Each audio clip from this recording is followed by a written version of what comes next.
ವಿಶೇಷ ಚೇತನರ ಕೌಟುಂಬಿಕ ಜೀವನದ ಅನುಭವ, ಶಿಕ್ಷಣ, ಉದ್ಯೋಗ, ಸ್ವಾವಲಂಬನೆ, ಸಾಧನೆ ವಿಚಾರ ವಿನಿಮಯ, ಸಮುದಾಯ ಮತ್ತು ಸರ್ಕಾರದಲ್ಲಿರುವ ಪುನರ್ವಸತಿ ಅವಕಾಶಗಳನ್ನು ಬಳಸಿಕೊಂಡು ಸಾಮರಸ್ಯ ಸಹಬಾಳ್ವೆಯೊಂದಿಗೆ ಬದುಕನ್ನು ಹಸನಾಗಿಸಿಕೊಂಡು ಇತರರಿಗೆ ದಾರಿದೀಪವಾಗುವ ಕಾರ್ಯಕ್ರಮವೇ ದಿವ್ಯಾಂಗ ದೀಪ್ತಿ.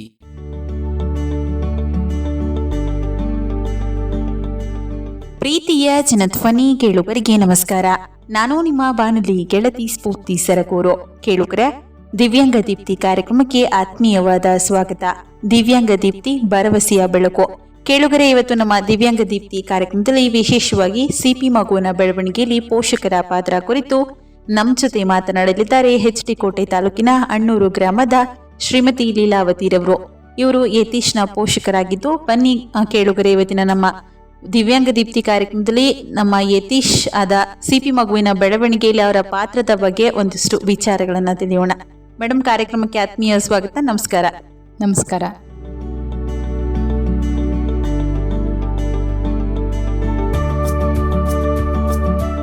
ಮೊದಲಿಗೆ ನಮ್ಮ ಜನಧ್ವನಿ ಕೇಳುಗರಿಗೆ ನಿಮ್ಮ ಪರಿಚಯವನ್ನ ಮಾಡಿಕೊಡಿ ಮೇಡಮ್. ನನ್ನ ಹೆಸರು ಲೀಲಾವತಿ, ನನ್ನ ಮಗು ಹೆಸರು ಯತೀಶ್. ನಾವು ಅಣ್ಣೂರು. ನನ್ನ ಮಗು ತುಂಬ ಯಾರಿಗೂ ನೋಡೋಕ್ಕಾಗದೇ ಇರೋ ಸ್ಥಿತಿಲಿದ್ದ. ಅವನು ತುಂಬ ಆವಾಗ ನಮಗೆ ಭಯ ಆಯ್ತಿತ್ತು ಅವನ್ನ ನೋಡಿದ್ರೆ. ಆ ಥರ ಸ್ಥಿತಿಲಿದ್ದವನ್ನ ನಾವು ಏನು ಜನ ಎಲ್ಲ ನೋಡಿದವರಲ್ಲ, ಬಂದು ನೋಡಿದವರಲ್ಲ, ಇವನು ಉಳ್ಕೋತಾನ, ಅವ್ನು ಸತ್ತೋಯ್ತದೆ ಅನ್ನೋರು. ಆ ಸ್ಥಿತಿಲಿದ್ದ ಮಗುನ ಇವತ್ತು 25 ವರ್ಷದ ತನಕ ಬೆಳೆಸಿದ್ದೀನಿ. ಇಷ್ಟು ಕಷ್ಟಪಟ್ಟಿದ್ದೀನಿ ನಾನು. ಅದು ನನಗೆ ಮಾತ್ರ ಗೊತ್ತು, ನಾನು ಏನು ಶ್ರಮ ಪಟ್ಟಿದ್ದೀನಿ ಅಂತ ನನಗೆ, ನಮ್ಮ ಯಜಮಾನ್ರಿಗೆ ಮಾತ್ರ ಗೊತ್ತು. ಅದು ಬೇರೆಯವ್ರು ಏನೋ ಅನ್ಕೋಬೋದು, ನಾವು ಶ್ರಮ ಪಟ್ಟಿರೋದು ನಮಗೆ ಗೊತ್ತು. ಮಾಡಿದ್ದೀನಿ, ಇಷ್ಟು ತಂದು ನಿಲ್ಸಿದ್ದೀನಿ. ಅದು ವಿವೇಕಾನಂದದವರು ಬಂದು ನಮಗೆ ತುಂಬ ಮಾಹಿತಿ ಕೊಟ್ಟರು. ಈ ಥರ ಮಾಡಿ ಮಗುನ ಕರ್ಕೊಬನ್ನಿ, ನಮ್ಮ ಇದಕ್ಕೆ ಸಂಸ್ಥೆ ಕೋಚಿಂಗ್ ಕೊಡ್ತೀವಿ, ಅದು ಮಾಡ್ತೀವಿ, ಇದು ಮಾಡ್ತೀವಿ ಅಂತ ಹೇಳಿದ್ರು. ಅವಾಗ ಕರ್ಕೊಂಡೋದು ನಮಗೆ ತುಂಬ ಕಷ್ಟ ಆಯ್ತಿತ್ತು. ಕರ್ಕೊಂಡೋಗಿ ನಮ್ಮ ಹತ್ರ ಗಾಡಿ ಇರಲಿಲ್ಲ, ನಮ್ಗೆ ತುಂಬ ಸಮಸ್ಯೆ, ಮನೇಲಿ ಓಡಾಡೋಕ್ಕಾಗಿ ಗಂಡ ಹೆಂಡ್ತಿ ಇಬ್ಬರೇ ಇದ್ದಿದ್ದು. ಅದರಿಂದ ತುಂಬ ಕಷ್ಟ ಆಯ್ತಿತ್ತು. ಅಂದ್ರೂ ಕರ್ಕೊಂಡೋದ್ರು ನಮ್ಮ ಮನೆಯವರು ಕಷ್ಟಪಟ್ಟು ಕರ್ಕೊಂಡೋಗಿ ಅವ್ನು ಎತ್ಕೊಂಡು ಓಡಾಡೋಕ್ಕೆ ಕಷ್ಟ. ಅವ್ನು ಕತ್ತೆ ನಿಲ್ತಿರ್ಲಿಲ್ಲ. ಆ ಸ್ಥಿತಿಲಿ ನಾವು ಕರ್ಕೊಂಡೋಗಿ ಅವನ್ನ ಅಲ್ಲಿ ಸಂಸ್ಥೆಲ್ಲ ಅವರೆಲ್ಲ ಹೇಳಿದ್ರು, ಈ ಥರ ಮಾಡಿಂತ ಫಿಸಿಯೋಥೆರಪಿ ಎಲ್ಲ ಮಾಡಿಸಿ, ಆಮೇಲೆ ಆಯಿಲ್ ಮಸಾಜ್ ಎಲ್ಲ ಮಾಡಿಸಿ, ಕೆಂಚನಹಳ್ಳಿಗೆಲ್ಲ ಕರ್ಕೊಂಡೋಗಿ ನಮ್ಮನ್ನ ಅಲ್ಲೆಲ್ಲ ಇಟ್ಕೊಂಡು ಊಟ ತಿಂಡಿ ಕೊಟ್ಕೊಂಡು ಅವ್ರನ್ನೆಲ್ಲ ನೋಡಿಕೊಂಡು ನಮಗೂ ಅದ್ರ ಬಗ್ಗೆ ಎಲ್ಲ ಮಾಹಿತಿ ಹೇಳ್ಕೊಡೋರು. ಆ ಮೇಡಮ್ ಹೇಳಿದ್ರೆ ನಮಗೆ ನಿಜವಾಗ್ಲೂ ಖುಷಿ ಆಗೋದು. ಅವ್ರು ಮಾತಾಡೋದನ್ನ ಕೇಳಿ ನಮಗೆ ಏನೋ ಒಂಥರ, ನಮ್ಮದೇ ದೊಡ್ಡದಲ್ಲ, ಬೇರೆ ಮಕ್ಕಳನ್ನ ನೋಡಿದಾಗ ನನ್ನ ಮಗನೇ ಚೆನ್ನಾಗವನೇ ಅನ್ನೋ ಥರ ಆಗೋದು ನನ್ನ ಮನಸ್ಸಿಗೆ. ಹಂಗೆ ಅನ್ಕೊಂಡು ಎಷ್ಟೋ ಖುಷಿಪಟ್ಟೆ. ಅಲ್ಲಿಂದ Ramesh sir, Purnima madam, Deepashree madam Mysuru ಕರ್ಕೊಂಡೋದ್ರು. ಎಲ್ಲರೂ ಟೆಂಪೋ ಮಾಡಿಕೊಂಡು ಅಲ್ಲಿ ಯಾವುದೋ ಸಚ್ಚಿದಾನಂದ ಕರ್ಕೊಂಡೋದ್ರು. ಅಲ್ಲಿ ಹೋದಾಗ ಅಲ್ಲೆಲ್ಲ ನೋಡ್ಬಿಟ್ಟು ನಿಜ ನನ್ನ ಮಗನೇ ಚೆನ್ನಾಗವನೆ ಅನ್ಕೊಂಡು ಬಂದೆ. ನಾನು ಜಾಂಡೀಸ್ ಆಗಿದ್ದೆ ಆಯಿತು ನನ್ನ ಮಗನಿಗೆ. ತುಂಬ ಹಳದಿ ಕಲರ್ ಇದ್ದ ಅವನು, ಅದರಿಂದನೇ ಅವ್ನು ಸತ್ತೋಯ್ತಾನೆ ಅಂದ್ಕೊಂಡಿದ್ರು. ನರ ವೀಕ್ ಅಷ್ಟ್ಬಿಟ್ರೆ ಏನೂ ಪ್ರಾಬ್ಲಮ್ ಇಲ್ಲ ಅಂದರು ಹಾಸ್ಪಿಟ್ಲ್ಗಳಲ್ಲಿ. ತುಂಬ ಅಲ್ದೋ ನಾವು. ಅವಾಗ ನಾವೇ ನಿರ್ಧಾರ ಮಾಡ್ಬಿಟ್ಟು ಆಪ್ರೇಷನ್ ಏನು ಬೇಡಿ, ಇವನಿಗೆ ಆಪ್ರೇಷನ್ ಮಾಡ್ಸೋಕ್ಕೆ ಹೋಗಬೇಡಿ, ಅವ್ನು ಚೆನ್ನಾಗಿದ್ದಾನೆ ಅಂತ ಹೇಳಿದ್ರು. ಅವನ್ನ ಆಪ್ರೇಷನ್ ಮಾಡಿ ನೀವೇ ಹಾಳು ಮಾಡ್ತೀರಾ ಅಂತ. ಅದರಿಂದನೇ ನಾವು ಮಾಡಿಸ್ತಿರೋದೇ ಒಳ್ಳೇದಾಯ್ತು ಅನಿಸುತ್ತೆ. ಇವಾಗ ಮಾಡಿಸಿದ್ರೆ ಅವನು ನಾವೇ ಹಾಳು ಮಾಡ್ತಿದ್ದೋ. ಮಾಡಿಸ್ತಾ ಇರೋದ್ರಿಂದ ಅವನು ಚೆನ್ನಾಗಿ ಅವ್ನ ಪಾಡ್ಗೆ ಅವ್ನು ಆಟ ಆಡ್ಕೊಂಡು ಊಟ ಮಾಡ್ಕೊಂಡು ಟೈಮ್ಗೆ ಅವ್ನು ಮಾತಾಡದೇ ಇರ್ಬೋದು. ಅವನು ಬಾಯಲ್ಲಿ ಸನ್ನೆಲಿ ಎಲ್ಲನೂ ನಮಗೆ ಆನ್ಸರ್ ಮಾಡ್ತಾನೆ. ನಾವು ಕೇಳಿದ ಪ್ರಶ್ನೆಗೆಲ್ಲ ಅವ್ನು ಆನ್ಸರ್ ಮಾಡ್ತಾನೆ. ನಾವು ಜಾಸ್ತಿ ಅವನ್ನ ಮಾತಾಡಿಸ್ತಾ ಇರ್ತೀವಿ, ಜಾಸ್ತಿ ಅವನ ಕಡೆ ಗಮನ ವಹಿಸ್ತಾ ಇರ್ತೀವಿ. ಅವನು ಒಂಚೂರು ಬಟ್ಟೆ ಗಲೀಜಾಗಿಲ್ಲ, ಅವ್ನಿಗೊಂಚೂರು ಜ್ಯುವೆಲ್ಲರಿ ಹೆಂಗಿಲ್ಲ. ಅವ್ನು ಒಂದು ಉಗುರು ಬೆಳೆದಿದ್ರು ತಕ್ಷಣ ಕಟ್ ಮಾಡ್ತೀವಿ. ಅವ್ನ ಕೂದಲು ಒಂಚೂರು ಬೆಳ್ಕೊಂಡ ತಕ್ಷಣ ಪಟ್ಟಂತ ಅವನಿಗೆ ಒಂದು ಏನೇ ಆದ್ರೂ ಒಂದು ಸಡನ್ನಾಗಿ ಅವನ ಕಡೆ ಗಮನಿಸ್ತೀವಿ. ಬೇರೆ ಕೆಲಸ ನಾವು ಬೇರೆಯವ್ರು ಅಂತಾರೆ, ಎಲ್ರ ಥರ ಇವ್ರು ಸಂಪಾದನೆ ಮಾಡಿಲ್ಲ, ಎಲ್ರ ಥರನೂ ಇವರು ಹಂಗೆ ಮಾಡಿಲ್ಲ, ಹಿಂಗೆ ಮಾಡಿಲ್ಲ, ಏನು ಮಾಡಿಲ್ಲ, ಇವ್ರು ಸಪ್ರೇಟ್ ಆದರು, ಬೇರೆ ಅಂತ ಕೊಟ್ರು ನಮ್ಮ ಫ್ಯಾಮಿಲಿ ವಿಚಾರದಲ್ಲಿ ತುಂಬ ನಮ್ಗೆ ಸಮಸ್ಯೆ. ಅದರಲ್ಲೂ ನಮಗೆ ಅಂತ ಏನೂ ಇಲ್ಲ. ಅದರಲ್ಲಿ ಇವ್ರು ಏನೂ ಮಾಡಲಿಲ್ಲ ಸಂಪಾದನೆನ, ಗಂಡ ಹೆಂಡ್ತಿ ಅಂತ ನಮ್ಮನ್ನ ಆಡ್ಕೊಂಡವ್ರೆ ಜನ. ಆಡ್ಕೊಂಡ್ರು ಪರವಾಗಿಲ್ಲ, ನಾವು ನಮ್ಮ ಮಕ್ಕಳನ್ನ ಎತ್ಬಿಟ್ಟಿವಿ, ಅವ್ರನ್ನ ಬೀದಿಗೆ ಬಿಡಂಗಿಲ್ಲ ನಾವು. ಬೇರೆಯವರು ದಯವಿಟ್ಟು ನಾನು ಹೇಳೋದೇನು ಅಂದರೆ, ನಾವು ಈ ಥರ ನೋಡ್ಕೊಂಡಿದ್ದೀವಿ, ಬೇರೆಯವ್ರು ಅದೇ ಥರ ನೋಡ್ಕೊಳ್ಳಿ ಮಕ್ಕಳನ್ನ. ಈ ಥರ ಮಕ್ಕಳು ದೇವ್ರ ಥರ ನಮ್ಮ ಮನೇಲಿರೋದು. ನಾನು ಬೇರೆಯವ್ರಿಗೆ ಹೇಳೋದೇನೆಂದರೆ, ದೇವರೇ ನಮ್ಮ ಮಕ್ಕಳ ರೂಪದಲ್ಲಿ ನನ್ನ ಮನೇಲಿ ಇದ್ದಾನೆ ಅಂದ್ಬಿಟ್ಟೆ ನಾನು ಸ್ನಾನ ಮಾಡೋಕೆ ಮುಂಚೆ ನನ್ನ ಮಗನ ಸ್ನಾನ ಮಾಡಿಸೇ ನಾನು ಮಾಡೋದು. ಯಾವತ್ತೂ ಅಷ್ಟೇ. ನಾನು ದೇವ್ರ ಪೂಜೆ ಮಾಡ್ಬೇಕು. ನಾನು ಗುರುವಾರ ಮಾಡ್ತೀನಿ, ಶನಿವಾರ ಮಾಡ್ತೀನಿ. ಅವತ್ತಿನ ದಿನ ನಾನು ಫಸ್ಟು ನನ್ನ ಮಗನ ಸ್ನಾನ ಮಾಡಿಸೇ ನಾನು ಮಾಡೋದು. ಅವನು ಹೋಗಿ ದೇವ್ರ ಮನೆ ಮುಂದೆ ಕೈ ಮುಗಿಯಂಗೆ ಆಗವನೆ. ಈಗ ಫಸ್ಟು ಅವನು ಚಾಪೆ ಹಾಕಿ ಮಲಗಿಸ್ತಿದ್ದೆ ಮನೇಲಿ. ಎನಿ ಟೈಮ್ ಅವ್ನು ಚಾಪೆ ಹಾಕಿ ಮಲಗಿಸ್ದಂಗೆ ಇರ್ತಿದ್ದೋ. ದಾಟ್ಕೊಂಡು ತಿರ್ಗವ್ರೆ ಎಷ್ಟು ಅವನ್ನ, ಬೇರೆಯವರು ದಾಟ್ಕೊಂಡು ತಿರ್ಗವ್ರೆ ನಮ್ಮ ಮುಂದೆ. ಜನ ಜಾಸ್ತಿ ಇದ್ದಾಗ ಮನೇಲಿ ನಾನು ಅಡುಗೆ ಮಾಡೋ ತನಕ ನಮ್ಮ ಯಜಮಾನ್ರು ಅವನ್ನೇ ಎತ್ಕೊಂಡಿರೋರು.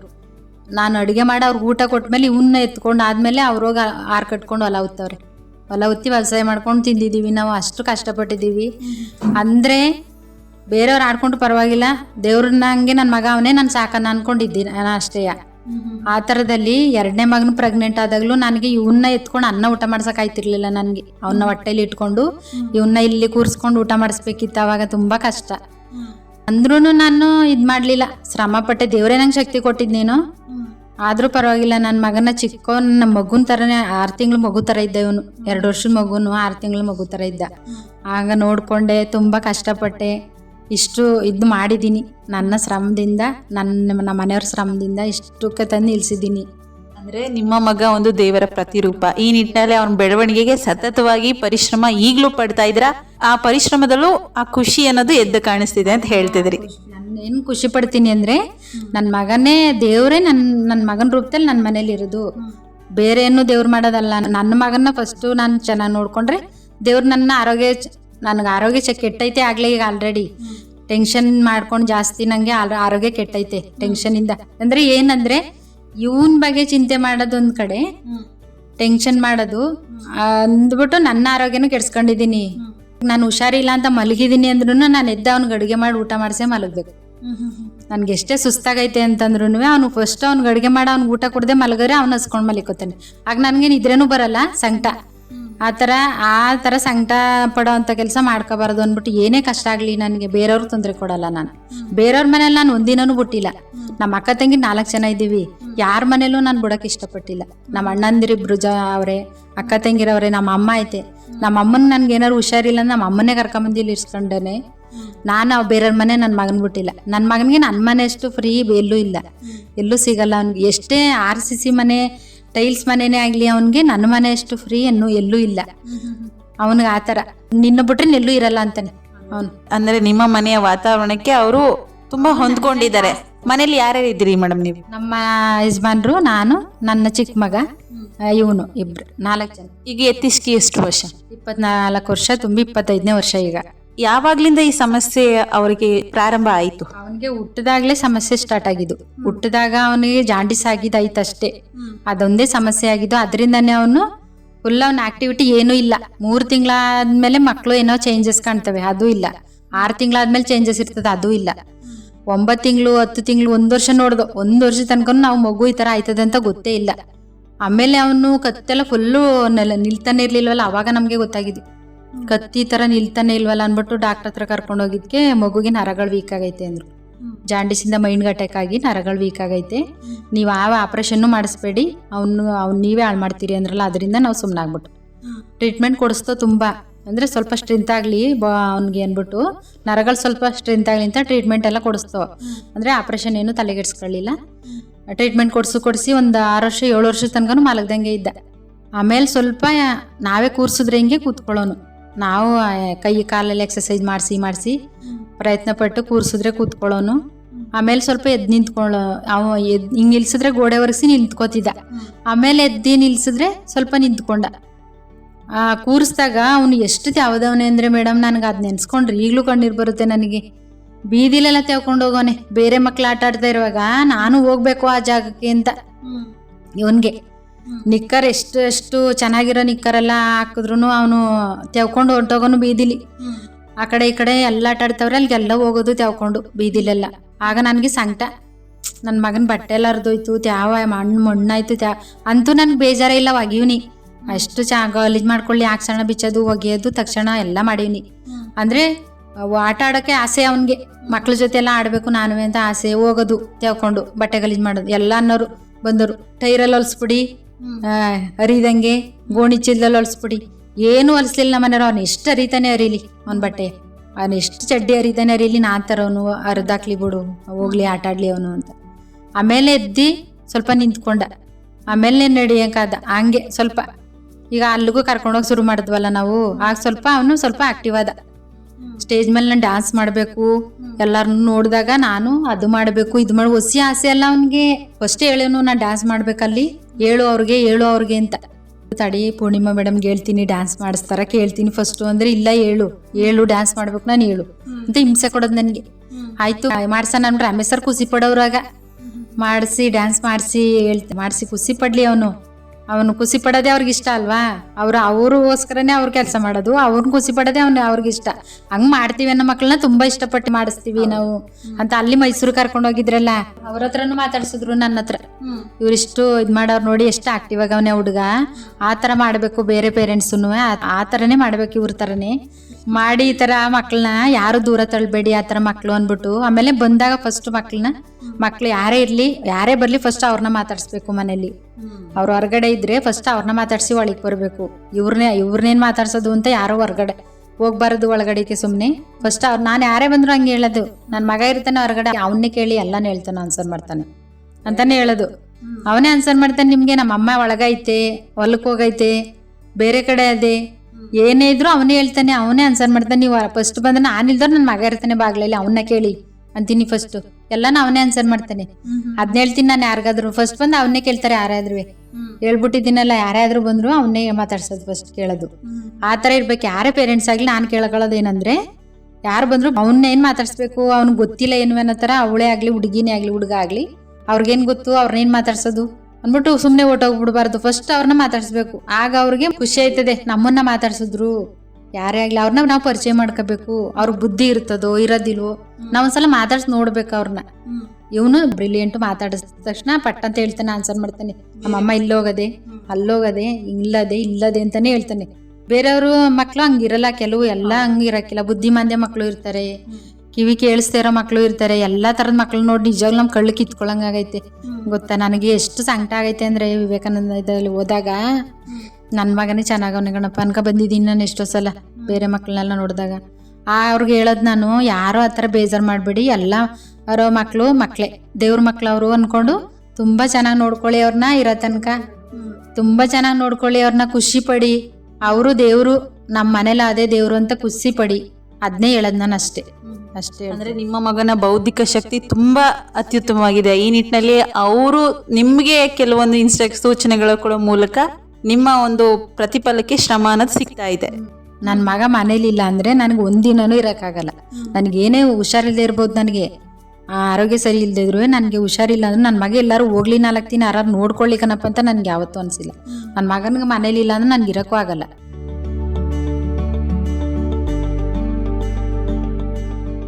ಏನ್ ಶಿಕ್ಷಣ ಪಡ್ಕೊಂಡಿದ್ದಾರೆ ಅವರು? 7th ತನಕ ಅಡ್ಮಿಷನ್ ಮಾಡಿದ್ವಿ. ಸ್ವಯಂ ಸೇವಕಿಯಾಗಿ ಮನೆಗೆ ನೇಮಿಸಿದ್ರು ಇವರೇ, ಪೂರ್ಣಿಮಾ ಮೇಡಮ್ ರಮೇಶ್ ಸರ್ ಬಂದು ಮಾತಾಡಿ ಸ್ಕೂಲ್ ಕಡೆಯಿಂದ ಸ್ವಯಂ ಸೇವಕಿಯಾಗಿ ಒಂದು ಹುಡುಗಿನ 200 ಹುಡುಗಿನ ಇಲ್ಲಿಗೆ ನೇಮಿಸಿದ್ರು. ಬಂದು ಪಾಠ ಮಾಡ್ತಿದ್ದು, ಸ್ಯಾಲ್ರಿ ಕೊಡ್ತಿದ್ರು ಅವರು.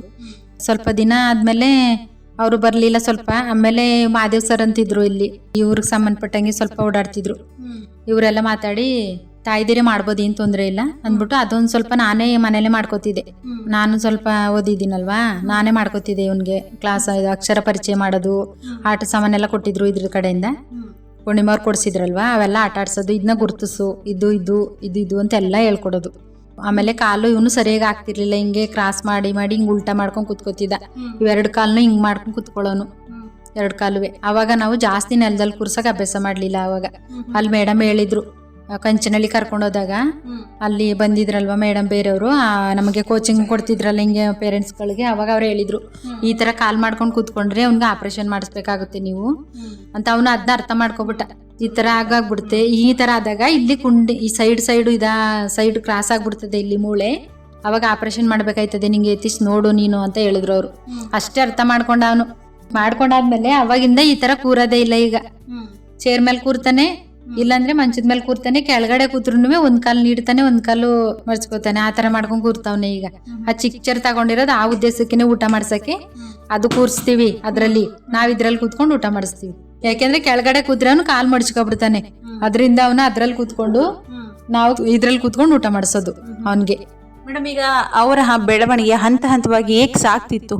ಈಗ 25 ವರ್ಷ ಅಂತ ಹೇಳಿದ್ರಿ, 1 ವರ್ಷದಲ್ಲಿದ್ದಾಗ್ಲೇ ನಿಮಗೆ ಗೊತ್ತಾಯ್ತು ಅಂತ ಹೇಳಿದ್ರಿ. ಹಂತ ಹಂತವಾಗಿ ಅವ್ರ ಪರಿಸ್ಥಿತಿ ಹೇಗಿತ್ತು, ಅವ್ರ ಬೆಳವಣಿಗೆ ಹೇಗಿತ್ತು? ಅದೇ ಹಂತವಾಗಿ ಅಂದ್ರೆ 1 ವರ್ಷಕ್ಕೆ ಅವ್ನು ಸ್ವಲ್ಪ ಅದೇ ಕೂತ್ಕೊಳ್ಳೂ ಇಲ್ಲ, ಮಾಲಿಕೊಂಡಂಗೆ ಇದ್ದ. ಆ ಕಡೆ ಈ ಕಡೆ ಜಿಗಿತಾನೆ ಇರ್ಲಿಲ್ಲ. 1 ವರ್ಷದಲ್ಲಿ ನಮ್ಗೆ ಗೊತ್ತಾದಾಗ ಇವನು ಆ ಕಡೆ ಈ ಕಡೆ ಜಿಗಿತಾನೂ ಇರ್ಲಿಲ್ಲ, ಏನೂ ಇಲ್ಲ, ರೆಸ್ಪಾನ್ಸೇ ಇಲ್ಲ ನಮ್ಮ ಕಡೆ. ಅವ್ನು ನಮ್ಮ ಕಡೆ ನೋಡ್ತಾನೂ ಇರ್ಲಿಲ್ಲ, ನಮ್ಗೆ ಕೈ ಕಾಲು ಆಡಿಸಿ ನಮ್ಗೆ ಏನು ಬೇಕು ಬೇಡಗಳು ಏನು ಹೇಳ್ತಿರ್ಲಿಲ್ಲ ಅವನು. ಅದೇನು ನಮ್ಗೆ ಗೊತ್ತೇ ಆಯ್ತಿರ್, ಸುಮ್ಮನೆ ನಮ್ಗೆ ಇಷ್ಟ ಬಂದು ನಮ್ಗೆ ಟೈಮ್ ಊಟ ಮಾಡಿಸ್ಬೇಕು, ಅವ್ನಿಗೆ ಏನು ತಿನ್ನಿಸ್ಬೇಕು ಅದನ್ನ ತಿನ್ನಿಸ್ಬೇಕು, ಅವ್ನಿಗೆ ಏನು ಕುಡಿಸ್ಬೇಕು ಅದು ಕುಡಿಸ್ಬೇಕು, ಅದು ಮಾತ್ರ ನಮಗೆ ಗೊತ್ತಿತ್ತು. ಇವನೇನು ನಮಗೆ ರೆಸ್ಪಾನ್ಸೇ ಮಾಡ್ತಿರ್ಲಿಲ್ವಲ್ಲ, ಇದು ಬೇಕು ಇದು ಬೇಡ ಅಂತ. ಅದೇನೂ ಇಲ್ಲ.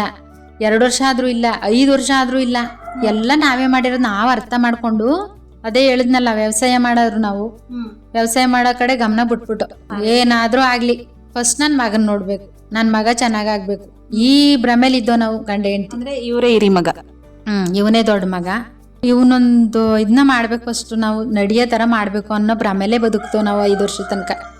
ಅದಾದ್ರೂ ಇವನು ನಡೀಲಿಲ್ಲ, 5 ವರ್ಷ ಆದ್ರೂ ನಡೀಲಿಲ್ಲ. 5 ವರ್ಷದಲ್ಲಿ ಇನ್ನೊಂದು ಪಾಪ ಅದ, ಅವನು ನೋಡ್ಕೊಂಡು ಜೊತೆಗೆ ಇವನು ನೋಡ್ಕೊಂಡು ವ್ಯವಸಾಯದ ಕಡೆ ಗಮನನೇ ಬಿಟ್ಟು ನಮ್ಗೆ ಆದಾಯ ಮಾಡೋಕ್ಕೆ ಆಗಲಿಲ್ಲ.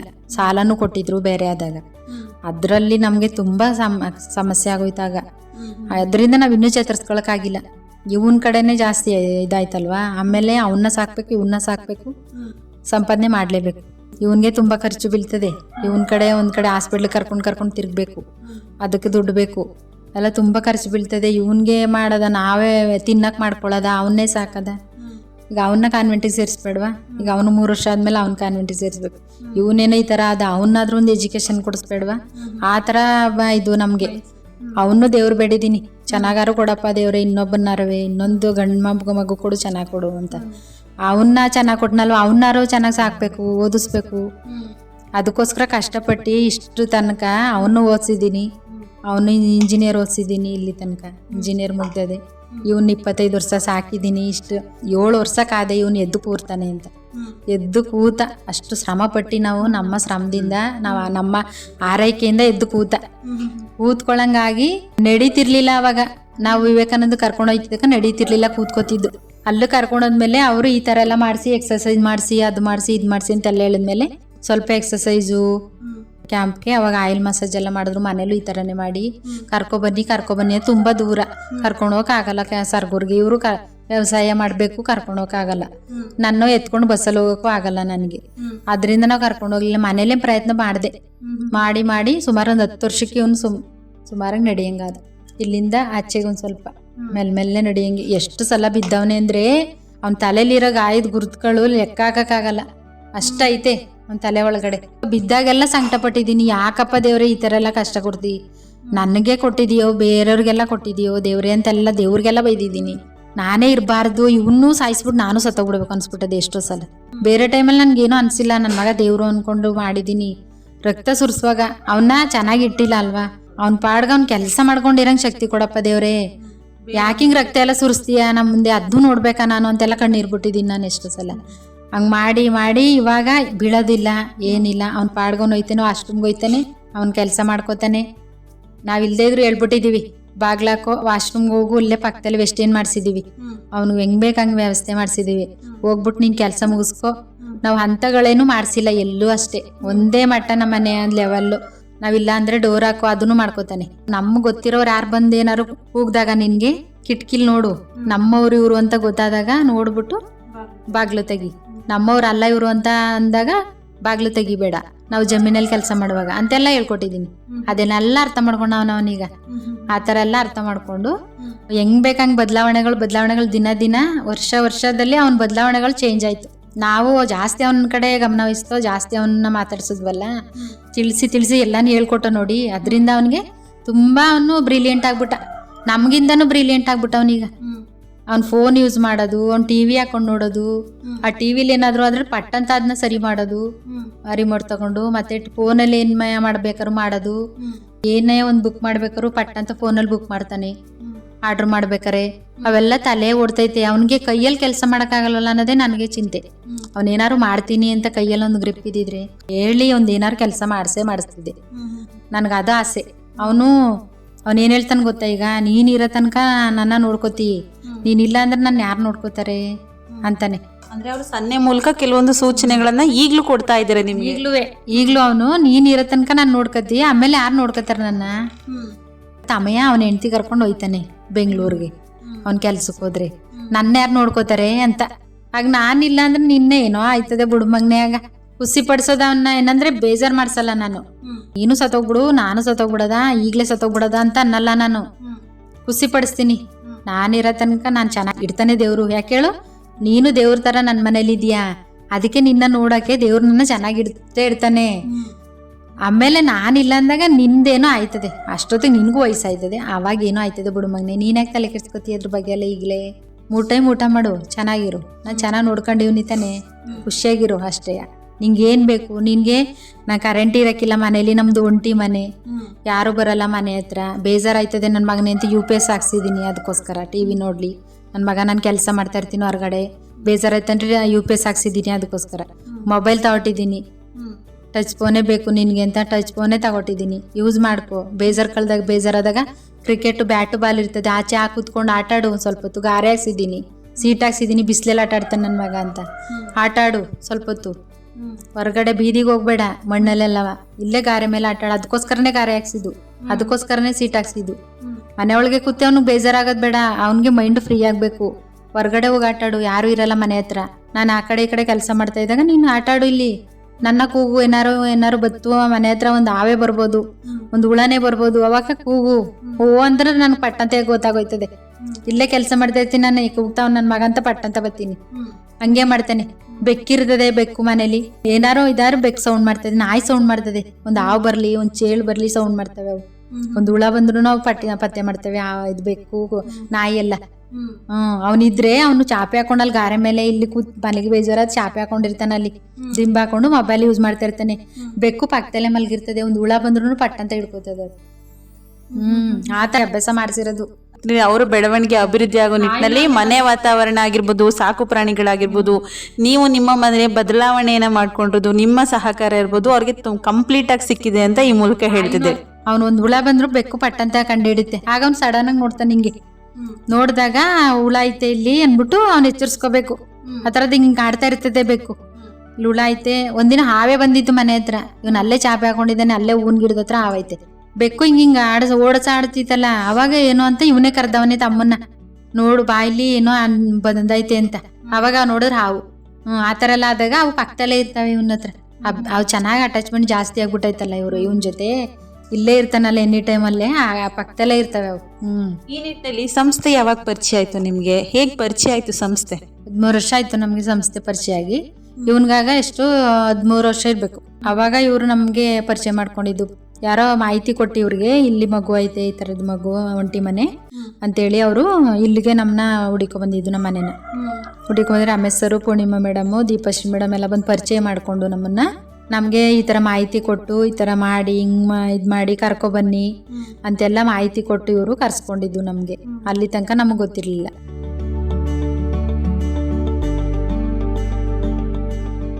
ಈಗೆಲ್ಲ ಸೌಲಭ್ಯಗಳನ್ನ ಅಥವಾ ಸಪೋರ್ಟನ್ನು ಮಾಡ್ತು ಸಂಸ್ಥೆ ನಿಮಗೆ? ಸಪೋರ್ಟ್ ಅಂದರೆ ಅದೇ ಇವನಿಗೆ ಕಾಲಿಗೆ ಗ್ರಿಪ್ಗೆ ಶೂ ಬೇಕು, ಇದು ಬೇಕು ಅಂತ ಹೇಳಿದ್ದು, ಅದನ್ನ ಕೊಡ್ಸಿದ್ರು. ಮತ್ತೆ ಇದು ಸೊಂಟದ ಅನ್ಕನ್ವೆ ಇದಿರುತ್ತಲ್ಲ ಅದನ್ನು ಕೊಡ್ಸಿದ್ರು. ನಾವು ಬೇಡಿ ಮೇಡಮ್, ಅದು ಸುಮ್ಮನೆ ಅವ್ನು ಹಾಕಿದ್ರೆ ನಡೆಯಲ್ಲ, ಬಿದೋಯ್ತಾನೆ ಅಂದು. ಅವ್ನ ಇಚ್ಛೆಯಿಂದ ಅವ್ನು ನಡೆದ್ರೆ ಚೆನ್ನಾಗಿ ನಡೀತಾನೆ, ಅದನ್ನ ಹಾಕತ್ತೆ ನಡೆಯಲ್ಲ ಅಂತ. ಆದ್ರೂ ಪರವಾಗಿಲ್ಲ, ಪ್ರಯತ್ನ ಪಡಿ ಹಾಕಿ ಅಂದ್ರು. ಇವನೇನ್ ಮಾಡ್ತಿದ್ದ, ಹಾಕಿದ್ರೆ ಹಿಂಗ್ ಬೆಲ್ಟ್ ಹಾಕ್ಬಿಟ್ಟು ಕರೆಕ್ಟಾಗಿ ಕಾಲ್ ಸ್ಟ್ರೈಟ್ ಇರ್ಲಿ ಅಂತ ಹಾಕಿದ್ರೆ ಬಿಚ್ಚಿ ಮಡ್ಗೋನು, ಮಲಗಿಸ್ಬಿಟ್ಟು ಹಾಕಿದ್ರೆ. ಯಾಕೆಂದ್ರೆ ಎದ್ದ ಆಚೆಗೆ ಬರ್ಬೇಕು ಇವನು, ಅದಕ್ಕೆ ಬಿಚ್ಚಿ ಇಡೋನು. ಅವಾಗ ಅದ್ ನಾಕ್ಲೇ ಇಲ್ಲ ನಾವು ಬಿಟ್ಬಿಟ್ಟು. ಅವನ ಇಚ್ಛೆಯಿಂದನೇ ನಡೀಲಿ, ಸುಮ್ಮನೆ ಯಾಕೆ ಅವನಿಗೆ ಶ್ರಮ ಕೊಡೋದು ನಾವು. ಅದೇ ಉದ್ದುದು ಸ್ಪೂನು ಊಟ ಮಾಡಕ್ ಪ್ರಯತ್ನ ಪಡಿಸಿ ಮೇಡಮ್ ನೋಡೋದ, ಹಿಂಗೆ ಕೈಯಲ್ಲಿ ಅವನೇ ತಗೊಂಡು ತಿನ್ನತ್ತಾರೆ, ಹಿಂಗೆ ಸ್ಪೂನ್ ಕೊಟ್ಟು ನೋಡಿ ಅಂತ. ಚೆಲ್ಲಿದ್ರು ಪರವಾಗಿಲ್ಲ ಅನ್ಬಿಟ್ಟು ತಟ್ಟೆನ ಹಾಕಿ ಅನ್ನ ಹಾಕಿ ಎಲ್ಲ ಕೊಟ್ಟು ನೋಡಿದೆ ನಾನು. ತಿನ್ಲಿಲ್ಲ ಅವನು. ಅವನಿಗೆ ಸ್ಪೂನ್ ಹಿಡ್ಕೊಳಕ್ಕೆ ಗ್ರಿಪ್ ಇಲ್ಲ ಕೈಯಲ್ಲಿ. ಸ್ಪೂನು ಹಿಡ್ಕೊಳಕ್, ಕೈಯಲ್ಲಿ ತಿನ್ನಕ್ಕೆ ಅನ್ನ ಬರಲ್ಲ, ಸ್ಪೂನ್ ಹಿಡ್ಕೊಳಕ್ಕೂ ಗ್ರಿಪ್ ಇಲ್ಲ. ದೋಸೆ, ರೊಟ್ಟಿ, ಚಪಾತಿ ಎಲ್ಲ ತಿಂತಾನೆ ಸ್ವಲ್ಪ. ಅದು ಈಗೀಗ ಪ್ರಯತ್ನ ಪಡಿಸಿ ಅಲ್ಲಿ ಹೇಳಿದ್ರಲ್ವಾ, ಅವಾಗ ನಾನು ಹಿಂಗೆ ಮಾಡೋ ಸರಿ, ಇವನ್ಗೆ ದೋಸೆ, ರೊಟ್ಟಿ, ಚಪಾತಿ ಎಲ್ಲ ಹಾಕಿ ಅಭ್ಯಾಸ ಮಾಡ್ಬೇಕು ಇವನ್ಗೆ ಅಂದ್ಬಿಟ್ಟು. ಚೆಲ್ಲಿದ್ರು ಪರವಾಗಿಲ್ಲ, ನಾನು ಗೋರ್ತೀನಿ, ತಿನ್ನಪ್ಪ. ಎಲ್ಲ ಟೈಮಲ್ಲಿ 6 ಮಗನೇ ತಿನ್ಸೋರು. ನಾನು ಇಲ್ಲ ಅಂದಾಗ ನೀನು ಹೊಟ್ಟಸ್ಕೊಂಡ್ ಕೂತ್ಕತೀಯ ಅಂತೆಲ್ಲ ಹೇಳಿ ತಟ್ಟೆಗೆ ಹಾಕಿ ಕೂರ್ಸುವೆ. ಅವನೇನ್ ಮಾಡ್ತಾನೆ, ಬರೀದಾದ್ರೆ ತಿನ್ಕೋತಾನೆ. ಪಲ್ಯ ಏನಾದ್ರು ಎಜ್ಜಿದಾಗ ಇಲ್ಲೆಲ್ಲ ತ್ಯಾವ ಆಗ್ಬಿಡ್ತದಲ್ವಾ, ಏನೋ ನನ್ ಗಲೀಜಾಗೋಯ್ತು ಕೈ ಅನ್ನೋ ತರ ಆಗ್ಬಿಡ್ತದೆ ಅವ್ನಿಗೆ. ನಾನು ತಿನ್ಬಾರ್ದು ಅಂದ್ಬಿಟ್ಟು ಕೂತ್ಕೊಬಿಡೋದು ಒಂದು ಸ್ವಲ್ಪ ತಿಂದ್ಬಿಟ್ಟು ಆಮೇಲೆ ಬಂದು ನಾನು ತಿನ್ಸೋದು. ಯಾಕೆಂದ್ರೆ ನಾನು ರೊಟ್ಟಿ ಮಾಡುವಾಗ ಟೈಮ್ ತಗೋತದೆ. ಅವಾಗ ರೊಟ್ಟಿ ಎಲ್ಲ ಮಾಡಾದ್ಮೇಲೆ ಸ್ವಲ್ಪ ಹಾಕೊಡೋದು, ತಿಂತಾ ಇರು, ನಾನು ಬಂದು ತಿನ್ನಿಸ್ತೀನಿ, ನಿಂಗೆ ಹೊಟ್ಟೆ ತುಂಬ ಥರ ತಿನ್ನಿಸ್ತೀನಿ ಆಮೇಲೆ ಅಂದಾಗ ಆಯ್ತು ಅಂದ್ಬಿಟ್ಟು ಒಪ್ಕೊಂಡು ತಿಂತಾನೆ. ಪರಿಚಯ ಆಗಿ ಸಾಕಷ್ಟು ರೀತಿಯ ಒಂದು ಬೆಳವಣಿಗೆ ಸಾಕಾರ ಆಗೋ ನಿಟ್ಟಿನಲ್ಲಿ ಮಾಹಿತಿಯನ್ನ ಕೊಟ್ಟಿದ್ದಾರೆ. ಮಾಹಿತಿ ಎಲ್ಲ ಕೊಟ್ಟರು ನಮ್ಗೆ, ಈ ಥರ ಮಾಡಿ ಹಿಂಗೆ ನೋಡ್ಕೊಳ್ಳಿ, ಈ ಥರ ಆಯ್ತಾನೆ ಅಂತ. ಅದರಿಂದ ಅವನು ಸ್ವಲ್ಪ ಇಂಪ್ರೂವ್ ಆದ. ಅದರಿಂದನೇ ಇಂಪ್ರೂವ್ ಆಗಿ ನಮಗೆ ಈಗ ಅವನೇ ಬುದ್ಧಿ ಹೇಳೋ ಥರ ಆಗವನೆ. ಅದೇ ನಮ್ಗೆ ಖುಷಿ. ಬೇರೆ ಮಕ್ಕಳನ್ನೂ ಅಷ್ಟೇ, ಆ ಥರ ಇರೋ ಮಕ್ಕಳನ್ನ ಯಾರು ನೆಗ್ಲೆಕ್ಟ್ ಮಾಡಬಾರ್ದು. ಕರ್ಕೊಂಡೋಗಿ ಮಾಹಿತಿ ಏನು ಕೊಡ್ತಾರೆ ಅದನ್ನ ಪಡ್ಕೋಬೇಕು. ಕೆಲಸನೇ ಇಂಪಾರ್ಟೆಂಟ್ ಅಲ್ಲ. ನಮ್ಮ ಮಕ್ಳಿಗನ್ನ ನಮಗೆ ದೇವ್ರು ಕೊಟ್ಟವನೇ, ನಾವು ತಳ್ಳಬಾರ್ದು. ಅವ್ರಿರೋ ತನಕ ನಾವು ಅವ್ರನ್ನ ನೋಡ್ಕೋಬೇಕು. ದೇವ್ರು ನಮಗೆ ಶಕ್ತಿ ಕೊಡ್ತಾನೆ ಅಷ್ಟೇ. ಈಗ ಕ್ಯಾಂಪ್ ಎಲ್ಲ ಅಟೆಂಡ್ ಮಾಡಿದೀನಿ ಅಂತ ಹೇಳಿದ್ರಲ್ಲ, ಅದ್ಯಾವ ತರ ಇತ್ತು? ಅವನ ಬೆಳವಣಿಗೆಗೆ ಸಹಕಾರಿ ಆಗ್ತಿತ್ತ ಕ್ಯಾಂಪ್ಗಳು? ಅಂದ್ರೆ ಅದೇ ಇದು ಆಯಿಲ್ ಮಸಾಜ್ ಎಲ್ಲ ಮಾಡಿದ್ರು. ಅದೇ ಕೈ ಕಾಲು ಫ್ರೀ ಇಲ್ದಿರೋ ಮಕ್ಳು, ಬುದ್ಧಿಮಾಂದ್ಯ ಇರೋ ಮಕ್ಳಿಗೆ ಬೇರೆ, ಅದು ಬೇರೆ ಮಾಹಿತಿ. ಅದಕ್ಕೆ ಬೇರೆ ಮಾಹಿತಿ ಕೊಡಕ್ಕೆ ಅಂತ ಬತ್ತಿದ್ರು. ಅಲ್ಲಿ ಕ್ಯಾಂಪಲ್ಲಿ ತಿಂಡಿ ಊಟ ಟೈಮ್ ಊಟ ಕೊಡ್ತಿದ್ರು ಪೇರೆಂಟ್ಸು, ಮಕ್ಳಿಗೆ ಕೊಟ್ಕೊಂಡು. ಅದಕ್ಕೆ ಮಾಹಿತಿ ಕೊಡಕ್ಕೆ ಅಂತಾನೆ ಬತ್ತಿದ್ರು. ಮತ್ತೆ ಕೈ ಕಾಲು ಫ್ರೀ ಇಲ್ದಿರೋ ಮಕ್ಳಿಗೆಲ್ಲ ಆಯಿಲ್ ಮಸಾಜು, ಬುದ್ಧಿಮಾಂದ್ಯ ಇರೋ ಮಕ್ಳಿಗೆಲ್ಲ ಇದು ಮಾಹಿತಿ ಕೊಡೋದು. ಕ್ಯಾಂಪ್ಗಳಿಗೆ ಹೋದಾಗ ನಿಮ್ಗೆ ಹೇಗೆ ಅನ್ನಿಸ್ತಿತ್ತು ನಿಮ್ಮ ಮನಸ್ಸಿಗೆ? ನಮಗೆ ಅಂದ್ರೆ ಈ ತರನೇ ಇನ್ನೊಂದು ವಾರ ಕೊಟ್ಟಿದ್ರೆ ಆಯ್ತಿತ್ತು ಅಂತ. ಯಾಕೆಂದ್ರೆ ನಮ್ಮ ಮಕ್ಳು ಬೇರೆ ಕಡೆ ಇದ್ದಾಗ, ವಾತಾವರಣ ಚೇಂಜ್ ಆದಾಗ, ಈಗಲೂ ನನ್ನ ಮಗನಿಗೆ ಕ್ಯಾಂಪ್ಗೆ ಹೋಗ್ಬೇಕು ಅಂದ್ರೆ ಇಷ್ಟ ಆಯ್ತದೆ. ಯಾಕೆ ಗೊತ್ತಾ, ಅವನಿಗೆ ಬೇರೆ ಕಡೆ ಇದ್ದಾಗ ನಾನು ಜೊತೆಲಿ ಇರ್ತೀನಲ್ವಾ, ಅವನಿಗೆ ಅಲ್ಲಿದ್ದಾಗ ಏನೋ ಒಂಥರ ಖುಷಿ. ಅಲ್ಲಿ ವಾತಾವರಣಕ್ಕೆ ಬದಲಾವಣೆ ಆದಂಗೆ ಅವನಿಗೆ ಅವ್ರನ್ನೆಲ್ಲ ನೋಡಿದಾಗ ಏನೋ ಒಂಥರ ನಾನು ಚೆನ್ನಾಗಿದ್ದೀನಿ ಮಮ್ಮಿ ಅಂತಾನೆ. ಅಂದ್ರೆ ಅವ್ರಿಗೆ ದೈಹಿಕ ನ್ಯೂನ್ಯತೆ ಬಿಟ್ರೆ ಇನ್ನು ಮಾನಸಿಕವಾಗಿ ಬೌದ್ಧಿಕವಾಗಿ ತುಂಬಾ ಉತ್ತಮವಾಗಿದ್ದಾರೆ. ಈ ನಿಟ್ಟಿನಲ್ಲಿ ಅವ್ರನ್ನ ನೋಡಿದ್ರೆ ನಿಮಗೆ ಖುಷಿ ಅನ್ಸುತ್ತೆ. ಬೇರೆ ಮಕ್ಳು ನೋಡಿದಾಗ ಇವನ್ಗೂ ಅಷ್ಟೇ, ಇವನ್ ಅಲ್ಲಿ ನೋಡಿದಾಗ ನಾನೇ ಚೆನ್ನಾಗಿದ್ದೀನಿ, ಅಲ್ಲಿಂದ ಬಂದಾಗ ನಾನು ಅದನ್ನೇ ಹೇಳ್ತೀನಿ. ನಿಜವಾಗ್ಲೂ ನೀವು ಖುಷಿ ಪಡಿಯಕ್ಕ, ನನ್ನ ಮಗ ಜೀವ ಇರೋದೊಂದು ಗೊಂಬೆ ಅನ್ಕೊಂಡಿದೀವಿ ನಾವು ಅಷ್ಟೇ, ಇನ್ನೇನೂ ಅಲ್ಲ. ನಾವು ಕುಡಿಸಿದ್ರೆ ಇಷ್ಟು ಗಂಜಿ ಕುಡಿತದೆ, ಅಷ್ಟು ಬಿಟ್ರೆ ನೀನು ಅಲ್ಲ, ಇನ್ನೇನು ಕೇಳಲ್ಲ. ನಾವು ಸಂಜೆ ತನಕ ಏನು ಕೊಡ್ದಿದ್ರು ಏನು ಕೇಳಲ್ಲ ಅಂತ ಅಂದಿದ್ದು. ಆ ಥರ ಆದಾಗ ಹೆಂಗ್ ಮಾಡ್ತಾರ ಅವರು ಅಲ್ವಾ? ನಾವಿಷ್ಟು ಕಷ್ಟಪಟ್ಟಿದೀವಿ ನಿಜವಾಗ್ಲೂ, ಅವ್ರ ಕಷ್ಟಗಳನ್ನ ನೆನ್ಸ್ಕೊಂಡ್ರೆ ಅವ್ರು ಹೆಂಗ್ ಮಾಡ್ತಾರೆ ಪಾಪ. ಅವ್ರೇನು ಕೇಳೋದಿಲ್ಲ, ವಿಭಿನ್ನವಾಗಿರುತ್ತೆ, ತುಂಬಾ ಕಷ್ಟ. ಕೇಳ್ತಾನೆ ಇವನು ಒಳ್ಳೆ ಬಟ್ಟೆ ಬೇಕು ಅಂತಾನೆ, ಒಳ್ಳೆ ಶೂ ಬೇಕು ಅಂತಾನೆ, ಯಾವ್ದು ಬೇಕು ಅದನ್ನೇ ಕೇಳ್ತಾನೆ. ಅವನು ಏನು ಬೇಡ ಅನ್ನೋದೇ ಇಲ್ಲ, ನನಗಿದೇ ಬೇಕು. ಅವ್ನು ಮಾತ್ರ ಒಳ್ಳೆ ಬಟ್ಟೆ ತಗೊಂಡ, ತಮ್ಮ ನನಗೆ ಬೇಡವಾ, ನೀನು ಎಲ್ಲಿಗೆ ಓದಿ ಮಗನೆ, ಮನೆಯಲ್ಲೇ ಇರ್ತಿ, ಸುಮ್ಮನೆ ಚಿಕ್ಕವಾಯ್ತವೆ, ಸುಮ್ಮನಿರಪ್ಪ ಅಂದರೆ, ಇಲ್ಲ ನನಗೆ ಬೇಕು ಅಂದ್ರೆ ಆಯ್ತು ತಗೋಬರೋದು ಬಿಡು. ಅವನಿಗೆ ಮಾಡಿ ನಿನಗೆ ಮಾಡದೇ ಇರೋಕಿಲ್ಲ, ನಿನಗೆ ಫಸ್ಟ್ ಏನು ಬೇಕು ಅದು ಫಸ್ಟ್ ಇವನಿಗೆ, ಆಮೇಲೆ ಅವನಿಗೆ ಯಾವುದೇ ಆದ್ರೂ. ಇವನು ಹಿಂಗೆ ಅವನೇ ಅಂತ ನಾವು ಯಾವುದೂ ಕಡಿಮೆ ಮಾಡಿಲ್ಲ. ಏನು ಬೇಕು ಅದನ್ನ ಫಸ್ಟ್ ಇವನಿಗೆ ಮಾಡಿರೋದು, ಆಮೇಲೆ ಅವನಿಗೆ. ಅಂದ್ರೆ ಈ ನಿಟ್ಟಿನಲ್ಲಿ ಅವರ ಆದ್ಯತೆಗೂ ಕೂಡ ನೀವು ಮನ್ನಣೆ ಕೊಡ್ತಿದ್ದೀರಿ. ಅವ್ರನ್ನೂ ಕೂಡ ಉತ್ತಮವಾಗಿ ಉತ್ತಮ ವಾತಾವರಣದಲ್ಲಿ ಕೂಡ ಬೆಳೆಸ್ತಿದ್ದಾರೆ. ನಮಗೆ ಊರಲ್ಲಾಗಿದ್ರು ತುಂಬ ಕಷ್ಟ ಆಯ್ತಿತ್ತೇನೋ. ಬೇರೆ ಜನಗಳು ಮಾತಾಡೋರು ತುಂಬ ಇರ್ತಾರೆ. ನಾನು ಹೇಳೋದೇನಂದ್ರೆ, ಈ ಥರ ಮಕ್ಕಳಿದ್ದಾಗ ಒಂಟಿ ಮನೆ ಆಗಲಿ ಊರ ಮನೆ ಆಗಲಿ ಬೇರೆಯವರು ಮಾತಾಡೋಕೆ ಹೋಗ್ಬಾರ್ದು. ಅವ್ರನ್ನ ತುಂಬ ಚೆನ್ನಾಗಿ ಅವ್ರ ಕಡೆ ಗಮನ ವಹಿಸಿ ಮಾತಾಡಿಸ್ಬೇಕು. ಊರುಗಳಗಡೆನೆ ಆದ್ರೂ ಅವ್ರನ್ನ ನೀನು ಕುಂಟ, ನಿನಗೆ 16 ಚೇಷ್ಟೆ, ಅದು ಇದು ಏನು ಅನ್ನಕ್ಕೆ ಹೋಗ್ಬಾರ್ದು ಅವ್ರಿಗೆ. ಆಗ ಅವ್ರ ಮನಸ್ಸಿಗೆ ತುಂಬ ನೋವಾಯ್ತದೆ. ಅವರು ನಮ್ಮ ಥರನೇ ಒಂದು ಮನುಷ್ಯರು ಅನ್ನೋ ರೂಪದಲ್ಲಿ ನೋಡಬೇಕು, ಯಾರೇ ಮನುಷ್ಯರಾದ್ರೂ. ಒಬ್ರು ಏನಾರು ಅಂದ್ಬಿಟ್ಟು ನಂಗೆ ಎಷ್ಟು ಸಂಕಟ ಆಯ್ತದೆ ಗೊತ್ತಾ. ಅವನ ಮನಸ್ಸು ನೋವಾಯ್ತದೆ, ನನಗಾಗೋದು ಹೋಗ್ಲಕ್ಕೆ ಅವನಿಗೆ ನೋವಾಯ್ತದೆ. ಅವ್ನು ತುಂಬ ಬುದ್ಧಿವಂತ, ನಮಗಿಂತ ಬುದ್ಧಿವಂತ, ಯಾಕಂಗೆ ಅಂತಾರೆ ಇವ್ರಿಗೆ ಅರ್ಥ ಆಗಲ್ವಾ ಅಂತ ಬೇಜಾರಾಗ್ಬಿಡ್ತದೆ ನನಗೆ. ಈ ನಿಟ್ಟಿನಲ್ಲಿ ಅಂತ ಸಾಮಾಜಿಕ ಸಮಸ್ಯೆಗಳು ಎದುರಾದ್ರು ಇಷ್ಟಪಡೋರು ಅವನ್ನ ಕೇಕ್ ತಗೊಂಬಂದು ಕಟ್ ಮಾಡಿಸ್ತಾರೆ ಬರ್ತಡೇಲಿ. ಇವರು ಅವ್ನ ಟೆನ್ಷನ್ ಎಲ್ಲ ಅರ್ಧ ಡ್ರಿಂಕ್ಸ್ ಕಲ್ತ್ಕೊಬಿಟ್ಟು ಆರೋಗ್ಯ ಸರಿ ಇಲ್ಲ ಅವ್ರಿಗೂ, ನನಗೂ ಆರೋಗ್ಯ ಸರಿ ಇಲ್ಲ. ನಾವು ಅರ್ಥ ಮಾಡ್ಕೋಬೇಕಾಗಿರೋದು. ಅವ್ನು ಮಾಡ್ಕೊಳ್ಳೋದನ್ನ ನಮ್ಮ ಕೈಲಾಗ ಮಾಡಿಸ್ಕೊತಿದ್ದ. ಹಂಗೆ ಅನ್ಬೇಡಿ ಅಂತ ಎಷ್ಟೋ ಜನ ಕೇಳಿದ್ದೀನಿ ನಾನು. ಅವ್ನು ಮಾಡ್ಕೊಳ್ಳೋದ್ರೆ ನನ್ನ ಮಾಡಬೇಕಾಯ್ತು. ನಾನು ಸಾಕಷ್ಟು ಸಾಮಾಜಿಕ ಸಮಸ್ಯೆಗಳಾದ್ರೂ ಅವಕ್ಕೆ ನೀವು ಮನಸ್ಸು ಕೊಡದೆ ಅವನ ಬೆಳವಣಿಗೆಯಲ್ಲಿ ನಿರಂತರವಾಗಿ ಅವ್ರಿಗೆ ಒಂದು ಮನಮುಟ್ಟೋ ಒಂದು ರೀತಿಯಲ್ಲಿ ಅವ್ರಿಗೂ ಕೂಡ ಹೇಳ್ತಾ ಬರ್ತಾ ಇದ್ರಿ. ಇಷ್ಟು ವಯಸ್ಸಿಗೆ ನನ್ನ ಮಗ ಸಂಬಳ ತಂದು ಕೊಡ್ತಿದ್ದ. ನನ್ನ ಮಗ ನನಗೆ ದುಡ್ದಾಗ್ತಿದ್ದ, ನಾನು ದುಡ್ದು ಅವ್ನು ಸಾಕ್ಬೇಕು ಈಗ ಅವ್ನು ಇರೋ ತನಕ. ಅದಕ್ಕೆ ಅನ್ಕೋತೀರಿ ನೀವು ಮಾಡೋಳು, ನಾನು ನೀವ್ಯಾಕೆ ಅನ್ಕೋತೀರಿ ಅಂತ ಎಷ್ಟೋ ಜನಕ್ಕೆ ಬೈದಿದ್ದೀನಿ ನಾನು. ಹಂಗಂದಾಗ ಈ ನಿಟ್ಟಿನಲ್ಲಿ ಸರ್ಕಾರದಿಂದ ಸೌಲಭ್ಯ ಬರ್ತಾ ಇದೆಯಾ ಅವ್ರಿಗೆ? ಸರ್ಕಾರದಿಂದ ಅದೇ ಇದು ಬರುತ್ತಲ್ಲ ಅಷ್ಟೇ, ಇನ್ನೇನಿಲ್ಲ. ಇನ್ನು ಬೇರೆ ಸವಲತ್ತುಗಳು ಏನೂ ಇಲ್ಲ ನಮಗೆ. ಅದೊಂದೇ ಅದು ಸರಿಯಾಗಿ ಬರಲ್ಲ. ಏನು 6 ತಿಂಗಳಿಂದ ನಿಂತೋಗಿ ಇವಾಗ 1 ತಿಂಗ್ಳು ಬಂದೈತಿ, 1 ತಿಂಗಳಲ್ಲಿ ಅಷ್ಟೇ.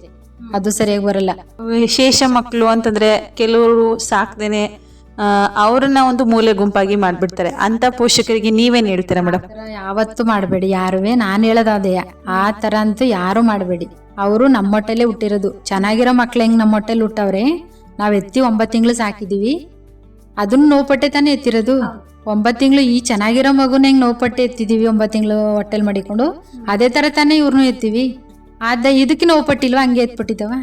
ಆ ಥರ ಯಾವತ್ತೂ ಕೇವಲವಾಗಿ ನೋಡಬೇಡಿ. ಅವ್ರಿರೋ ತನಕ ನಮ್ಮ ಪಾಲದು, ದೇವ್ರು ನಮ್ಗ ಕೊಟ್ಟವನೇ, ಅವ್ರಿರೋ ತನಕ ನಮ್ಮ ಪಾಲು. ಭಾರವಾಗಿ ಬೇರೆಯವ್ರ ಹತ್ರ ಬಿಡಬಾರ್ದು. ಅಮ್ಮದಿರೇ ಆಗಲಿ, ಅವರು ಅಕ್ಕ ತಂಗಿರೇ ಆಗಲಿ, ಯಾರ ಹತ್ರನೂ ಬಿಡಬಾರ್ದು. ಅವ್ರು ಒಂದಲ್ಲ ಒಂದಿನ ಅಂದೇ ಅಂತಾರೆ. ಆ ಥರ ಯಾರು ಬಿಡಕ್ಕೂ ಹೋಗ್ಬೇಡಿ. ನಮ್ಮ ಮಕ್ಕಳು ನಮಗೇನೆ, ಮುಂದೆ ಬರೋದು ಯಾರಿಗೂ ಗೊತ್ತಿಲ್ಲ. ಅವ್ರು ಇನ್ನೂ ನಾವಿರೋ ತನಕ ಇರ್ತಾರ, ವಯಸ್ಸಾಗೋ ತನಕ ಅವ್ರು ಇದ್ರೂ ಮಾಡೋಣ. ಅವ್ರಿಗೆ ದೇವ್ರ ಹತ್ರ ಶಕ್ತಿ ಕೇಳಿ ಅವ್ರನ್ನ ನೋಡ್ಕೊಳ್ಳಿ, ಚೆನ್ನಾಗಿ ನೋಡ್ಕೊಳ್ಳಿ. ಬೇರೆಯವ್ರು ಬಂದಾಗ ಫಸ್ಟು ಅವ್ರನ್ನ ಮಾತಾಡಿಸಿ, ಮನೆಯವ್ರ ಹತ್ರ ಮಾತಾಡೋಕೆ ಮುಂಚೆ ಅವ್ರನ್ನ ಮಾತಾಡಿಸಿ, ಆಮೇಲೆ ಮನೆಯವ್ರನ್ನ ಮಾತಾಡಿಸಿ. ಮೂಲೆ ಗುಂಪು ಮಾಡಬೇಡಿ. ನೀವು ಆದಷ್ಟು ಜಾಸ್ತಿ ಅವ್ರ ಹತ್ರ ಮಾತಾಡಿ. ಬೇರೆಯವ್ರ ಹತ್ರ ಮಾತಾಡೋದು ಬಿಟ್ರಿ ಬೇರೆ ಕಡೆ ಹೋಗಿ ಕೂತ್ಕೊಂಡು ಮಾತಾಡೋದಲ್ಲ. ಇನ್ನೊಬ್ರ ಮನೆ ಹೋಗಿ ಮಾತಾಡ್ಕೊ ಬರಬೇಡಿ. ಇವ್ರನ್ನ ಇಲ್ಲಿ ಬಿಟ್ಟು ಫಸ್ಟ್ ಇವ್ರ ಹತ್ರ ಮಾತಾಡಿ. ಅದನ್ನ ನಾನು ಕೇಳೋದು, ಫಸ್ಟ್ ಮನೇಲಿ ಇರ್ತಾವಲ್ಲ ಅವ್ರ ಹತ್ರ ಮಾತಾಡಿ, ಅವ್ರಿಗೆ ಏನು ಬೇಕು ಬೇಡಗಳನ್ನ ಮಾಡಿ ಖುಷಿ ಪಡಿ. ಅವ್ರ ಜೊತೆ ಅವರೇ ಆಕ್ಟಿವ್ ಆಯ್ತಾರೆ.